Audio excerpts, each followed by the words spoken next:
नमस्कार। Awakening with गुरुजी की पाठशाला में मैं राजेश खन्ना आपका स्वागत करता हूं।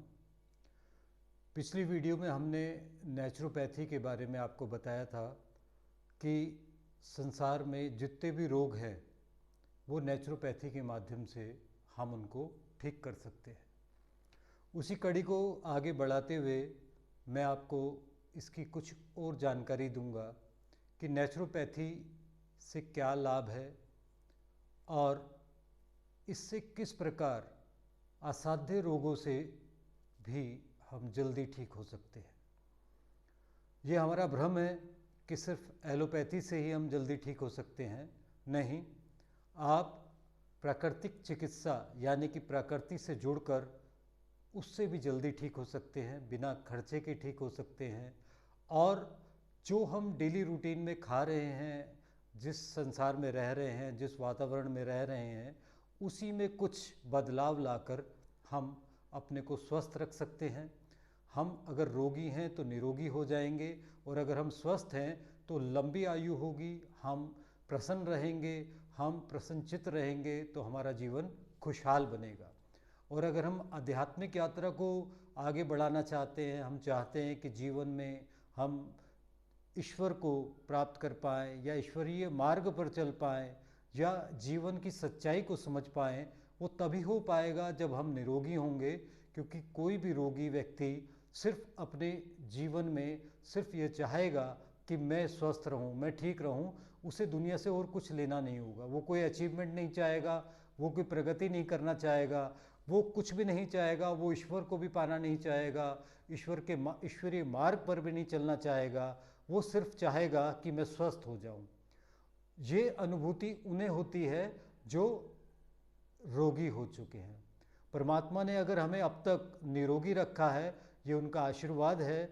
अगर आप चाहते हैं कि आप जीवन भर खुशहाल रहें, स्वस्थ रहें, निरोगी रहें, तो आपको अपने जीवन में कुछ बदलाव लाने होंगे। और वो ऐसे बदलाव हैं जो हमें हर हाल में करने भी चाहिए। उसमें कोई भी हानि नहीं है, लाभ ही लाभ है। नेचुरोपैथी या प्राकृतिक चिकित्सा जो मेन उसका जो विचार है या विचारधारा है या उनका ठीक करने का, हमको क्योर करने का जो तरीका है, वो है प्रकृति से जोड़ना। क्योंकि मैंने आपको बताया, आप सब जानते हैं कि हम 5 तत्वों से बने हुए हम एक व्यक्ति हैं, एक इंसान है। वो 5 तत्व हैं: मिट्टी, आकाश, वायु, अग्नि। इन सब तत्वों से हम मिलकर, इन 5 तत्वों से मिलकर हम बने हुए हैं। अगर इनमें से एक भी तत्व कम हो जाए, वायु कम हो जाए या जल ना मिल पाए या आकाश तत्व ना मिल पाए हमको, तो हम जीवित नहीं रह सकते।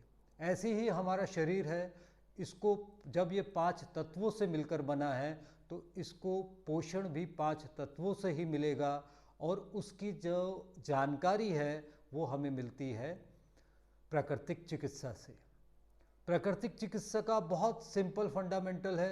वो कहती है कि सबसे पहले तो आपको विजातीय द्रव, जो आपके अंदर टॉक्सिन्स हैं आपकी बॉडी से, वही आपको बीमार करते हैं, आपको सफाई करनी है। अगर हम ये कहें कि इसका दूसरा नाम, यानी नेचुरोपैथी या प्राकृतिक चिकित्सा का दूसरा नाम है विजातीय द्रवों को निकालना, टॉक्सिन्स को हमारे शरीर से निकालकर शुद्ध करना। जिस प्रकार हम बचपन में पैदा हुए थे, बिल्कुल शुद्ध हमें परमात्मा ने भेजा था, लेकिन हमने गलत रहन सहन, खान पान की गलती के कारण उसे हमने दूषित कर दिया।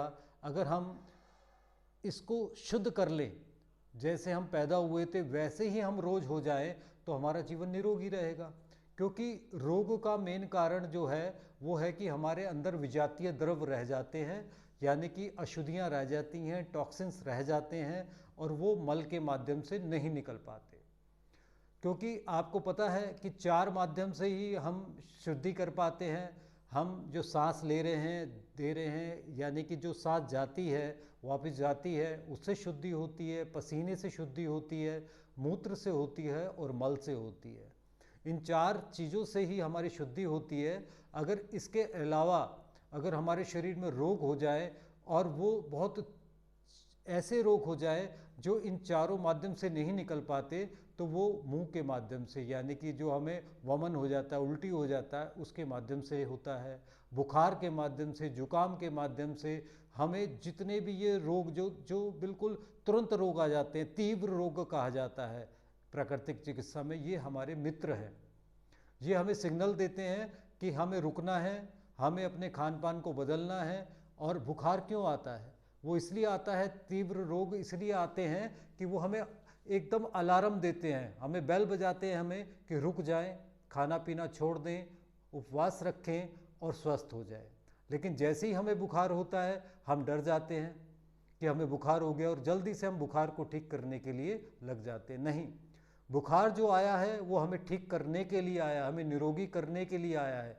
यानी कि शरीर अपना तापमान बढ़ा देता है, उस तापमान से बढ़ने पर जो हमारे अंदर जितने भी तरह के हानिकारक जो चीज़ें हैं उनका वो खात्मा करता है, ख़त्म करता है। लेकिन हम क्या करते हैं, बुखार आते ही बुखार को रोकना चाहते हैं। सर्दी, खांसी, जुकाम, उल्टी, ये सब चीज़ें हमारी सफाई के लिए आती हैं, क्लिनजिंग के लिए आती हैं, ये हमारे मित्र हैं। बुखार को आप दुश्मन ना माने, इसे अपना मित्र माने, क्योंकि ये हमारे शरीर के विजातीय द्रवों को, टॉक्सिन्स को, अंदर जो विषैली चीज़ें हैं उनको ख़त्म करने के लिए शरीर अपना तापमान बढ़ाता है।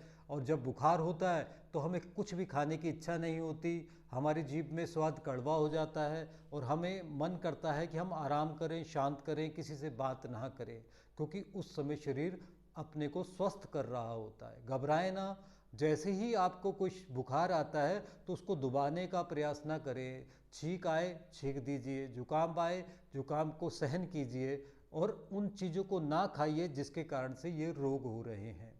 अगर हम इतनी सी जानकारी रखने लगेंगे तो हम प्रकृति से जुड़कर अपने को स्वस्थ रख पाएंगे। मैंने बताया कि प्राकृतिक चिकित्सा का मूल जो धारणा है वो है हमारे शरीर से विजातीय द्रवों को निकालना। और वो निकलेगा कैसे? तो उसके लिए पहला माध्यम है उपवास या लंघन। लंघन परम औषधम, यानी कि जो उपवास है वो ही मेन औषधि है। वो कैसे? कि अगर हम रात को 8 बजे खाते हैं तो लगभग 15-16 घंटे का उपवास होना चाहिए। यानी कि रात के 8 से सुबह के 8, 12 घंटे हो गए, तो लगभग 12 बजे तक हमें उपवास रखना है। अगर हम ऐसा रखेंगे तो हमारे शरीर में शुद्धि होगी, शरीर को समय मिलेगा, उसके अंदर हम कुछ भी नहीं डालेंगे, वो अंदर से विजातीय द्रवों को निकालेगा और वो सफाई होगी। यानी कि 16 घंटे का उपवास हमें रोज रखना चाहिए। 12 बजे तक लगभग, अगर हम रात को 8 बजे खाते हैं तो फिर अगले दिन 11-12 बजे हमें क्या करना है, ग्रीन जूस पीना चाहिए। यानी कि पहला उपवास, और दूसरा है हमें उसके अंदर द्रव डालने हैं, यानी कि रसाहार करना है, शुद्धि करना है। ग्रीन जूस हमें पीने हैं। जैसे आंवला है, आप 4 आंवले लें, आंवले का जूस पिएं और जब तक भूख ना लगे अगला खाना ना खाएं। फिर हमें क्या करना है, हम फ्रूट्स खा सकते हैं, जितने मन चाहें उतने खा सकते हैं, मन भर खा सकते हैं, प्लेट भर खा सकते हैं, इसमें कोई प्रॉब्लम नहीं है। आप कोई भी फ्रूट खा सकते हैं, जो भी प्रकृति हमें दे रही है उस समय का हम फ्रूट खाएं। उसके बाद हम सलाद पे आ जाएं, यानी कि जो भी चीज़ें हैं जैसे मूली, गाजर या चकुंदर, जिस चीज़ को हम काट कर छील कर खा सकते हैं, हमें उन्हें खाना है। किसी प्रकार का नमक नहीं डालना है, जैसा दिया परमात्मा ने हमें उसी रूप में खाना है, उसमें कोई एक्सपेरिमेंट नहीं करना। उसके बाद फिर भूख लगती है, हम फिर फल खा सकते हैं, जूस पी सकते हैं। और इस प्रकार अगर चलें तो हम अपने शरीर के टॉक्सिन्स को बाहर निकाल सकते हैं। और रात को एक बार, अगर आपसे नहीं रहा जा रहा तो रात को एक बार आप पका हुआ आहार खा लें, तो आपके मन की तृष्णा भी दूर हो गई कि मैंने कुछ खा लिया, पका हुआ खा लिया, क्योंकि हम इतने सालों से, इतने वर्षों से खा रहे हैं और हम उसको एकदम नहीं छोड़ सकते। तो एकदम ना छोड़िए, अपने जीभ का, अपने स्वाद का भी आनंद लीजिए, पका हुआ आहार खाइए सिर्फ एक बार। और उसमें ये नहीं कि आपने सुबह से तो फल खाए, जूस पिए, आपने उपवास भी रखा, लेकिन रात होते ही फिर आपने पूड़ियाँ, कचौड़ियाँ, छोले भटूरे खाने नहीं। उसमें भी आपको सात्विक भोजन खाना है, अधिक सब्जियां खानी हैं, बॉयल की हुई खानी है, उनके भी बनाने के तरीके हैं, उसे सात्विक रूप से बनाना है। आपको जो आटा खाना है, सिर्फ मैदा नहीं खाना, आटे को भी किसी न किसी सब्जी से गूंदना है, जैसे पालक से पालक को मिक्सी में ग्राइंड करिए और उस जो निकल के आता है लिक्विड हो जाता है उससे आटा गूंदिए, मूली से आटा गूंदिए, गाजर से आटा गूंदिए, किसी भी चीज़ जो भी हरी सब्जी आ रही है उससे आप आटा गूंद कर और अधिक सब्जी लेकर आप सात्विक आहार करें। तो एक बार पका हुआ और सुबह से शाम तक आपका ये प्रोग्राम चलेगा, यानी कि आपका उपवास भी हो गया, आपने शरीर को आराम भी दे दिया, आपने पौष्टिक आहार भी खा लिया, आप जो रेगुलर खाते आ रहे हैं जिसकी आपको आदत है पके हुए आहार की वो भी मिल गया। और तीसरा जो परम आवश्यक है वो शुद्धि कैसे होगी? वो शुद्धि होगी एनीमा के माध्यम से। आपको अपने पेट को साफ करना है। वो आपको लगेगा मुझे तो कोई कब्ज़ नहीं है, मैं तो रोज़ शौच जाता हूँ, दिन में 2 बार जाता हूँ। नहीं, आपको फिर भी एनीमा लेना होगा। अगर आप रोगी हैं तो दिन में 2 बार भी ले सकते हैं, 3 बार भी ले सकते हैं, ये रोग पे डिपेंड करता है। आपको लेना है जल वाला एनीमा, यानी कि जिसमें किसी भी प्रकार का कुछ भी नहीं डालना, सिंपल एनीमा मिलता है बाज़ार में, एक बॉक्स आता है, मैं आपको दिखा भी देता हूँ। लगभग इस टाइप का एक बॉक्स आता है, ये किसी भी कंपनी का हो सकता है। इस टाइप का आपको ये बॉक्स लेना है, इससे आपको एनीमा करना है। अगर आप ये एनीमा करेंगे तो आप अपने शरीर के साथ समझे कि प्यार करते हैं। एनीमा वही लेगा जो अपने को स्वस्थ करना चाहता है। इस तरह से ये 1.5 लीटर का बॉक्स आता है, इसके अंदर ये पाइप आता है, ये पाइप आप इसके अंदर यहाँ पर इंसर्ट कर देंगे और इस टाइप से ये लगभग 3-4 फीट लंबा पाइप आता है। और ये जो ट्यूब है इस पर आप कोई भी तेल या नारियल का तेल लगाकर आप अपने रेक्टम में इंसर्ट कर देंगे और इसको थोड़ी सी हाइट पर, यानी कि लगभग ये 4 फीट की हाइट पर आप लटका कर, और आप इसे 2-3 आसन हैं, लेट कर भी कर सकते हैं, बैठ कर भी कर सकते हैं, दाएं बाएं लेट कर जिसे बालक आसन कहते हैं उसमें भी कर सकते हैं, या पशु की तरह 4 पैर में आगे झुक कर आप इसको अपने एनस में इंसर्ट करेंगे तो आपका एनीमा हो जाएगा। और इसके अंदर ये ट्यूब होती है और यहाँ पर ये बंद खोलने का इसमें पॉइंट होता है। एक वीडियो के माध्यम से मैं आपको पूरा एनीमा लेने के बारे में भी सिखा दूंगा कि किस प्रकार से हमको एनीमा लेना है। ये बहुत सस्ता, और इसमें जो पानी डालना है वो जो रूम टेम्परेचर है उस रूम टेम्परेचर से का जल इसमें डालना है। 1.5 लीटर पानी लगभग 2-3 मिनट के अंदर आप एनएस के अंदर इंसर्ट करेंगे, वो चला जाएगा। उसके बाद आपको इसको रोकना है, यानी कि 1.5 लीटर जल जाना जितना इम्पोर्टेंट ज़रूरी है उतना इम्पॉर्टेंट है कि इसको रोकना।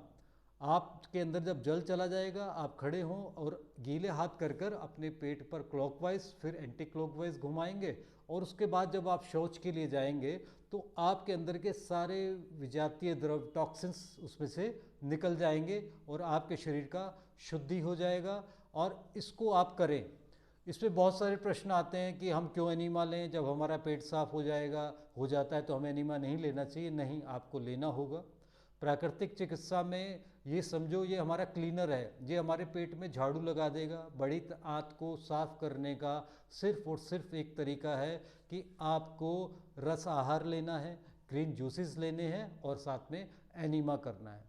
जब आप शुरुआत करें, इतने वर्षों से हम पका हुआ आहार 3 बार खा रहे हैं, चाय पी रहे हैं, दूध और दूध से बनी हुई चीज़ें खा रहे हैं, हमने बहुत सारी कोल्ड ड्रिंक्स भी पी हुई हैं, हमने पिज़्ज़ा बर्गर चाउमीन भी खाया हुआ है। अब भी हम शादियों में जाते हैं और हम खूब मन भर पेट भर खूब सारी डिशेस खाते हैं, वो अंदर हमारे चिपक गई हैं। क्योंकि सारे रोगों का कारण है कि हमारी जो बड़ी आंत में मल का जमना, और सिर्फ उपवास से, ग्रीन जूसेस से और एनीमा लेने से ही वो बाहर निकलेंगे। वो विजातीय द्रव जब बाहर निकल जाएंगे, क्योंकि पेट के कारण ही सारे रोग होते हैं। हमारी बड़ी आंत सब अंगों से जुड़ी हुई है, जहाँ पर ये विषाक्तीय द्रव या टॉक्सिन्स रुक जाते हैं वही अंग खराब होने लगता है। बहुत सारे लोग कहते हैं कि जो लोग एनीमा नहीं लेते या जो ग्रीन जूसेस नहीं पीते या जो व्रत नहीं रखते, क्या वो जीवित नहीं रहते? वो भी तो जीवित रहते हैं, वो भी तो स्वस्थ हैं। लोग बहुत सारे एग्जाम्पल्स देते हैं, तो उनका एक ही आंसर है सबकी बॉडी अलग अलग है, सबकी इम्यून पावर अलग अलग है, सबका वातावरण अलग अलग है, सबकी दिनचर्या अलग अलग है। लेकिन उसके बावजूद भी अगर वो इस प्रकार की दिनचर्या कर कर 70 वर्ष जीते हैं, तो अगर वो प्रकृति से जुड़ेंगे तो वो 100 वर्ष भी जिंदा रह सकते हैं, 110 वर्ष भी जिंदा रह सकते हैं, 90 वर्ष भी जिंदा रह सकते हैं। यानी कि जितने वो रह रहे हैं उससे भी अधिक आयु पा सकते हैं अगर वो नेचुरल तरीके से, प्राकृतिक रूप से जल, पृथ्वी, आकाश, वायु से जुड़ कर रहेंगे तो हम सब स्वस्थ रहेंगे। तो आपको मैं जो इन्फॉर्मेशन देना चाहता था कि नेचुरोपैथी या प्राकृतिक चिकित्सा में हमें सिर्फ और सिर्फ अपने शरीर के विषाक्तीय द्रवों को, टॉक्सिन्स को बाहर निकालना है, उसके मैंने आपको तरीके बताए। अगली वीडियो में हम और अगली आगे की कुछ जानकारी के साथ आपसे मिलेंगे। अगर आपको ये ठीक लगा तो आप इसे लाइक कीजिएगा, सब्सक्राइब कीजिएगा और मेरा हौसला बढ़ाइएगा। नमस्कार।